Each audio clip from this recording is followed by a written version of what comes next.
kushdo që e lëshon rrugën e Muhamedit sallallahu alaihi wasallam, për shkak se ky u vra pejgamberit, diçka, ai veç i ka bën zarar vetes, se fejes nuk i bën zarar kurrë. Sa murtedi e ka lëshu fen, e sa Xhabini ka lëshu urdhat e Allahut dhe pejgamberit sallallahu alaihi wasallam, për shkak të humbjeve, të frikës, të kërcënimeve, kur gjë nuk i bën keq fes, as kur gjë s'mund me bën keq Allahu subhanahu wa taala.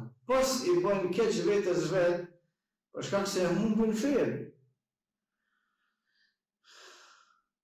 وَسَيَجْزِي اللَّهُ الشَّاكِرِينَ. Allahu ka me shpërblyj ata cilët durojnë. Ata cilët e falenderojnë Allahu subhanahu wa taala.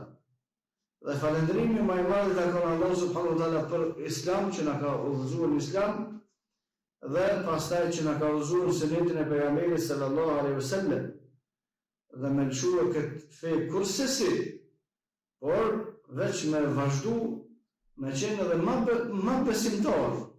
Sa edhe që sprovohet besimtari me u bë edhe më i fortë në besimin e vet. Sa edhe që e kupton se mushrikët e kanë për qëllim me nal fenë e Allahut subhanahu wa taala, ky bëhet edhe më i fortë. وما كان لنفس أن تموت إلا بإذن الله كتابا مؤجلا. Pas keni më shkatut nëse vdekja është veç me caktim, me kader të Allah subhanahu wa taala, mos e thotë se si vjen vdekja kërkuj për para vaktit. Mos i merrni fatva të iblisit, të përati mos më lëzu ma, as më shku më lasë mos në zhaba në sen preket helman.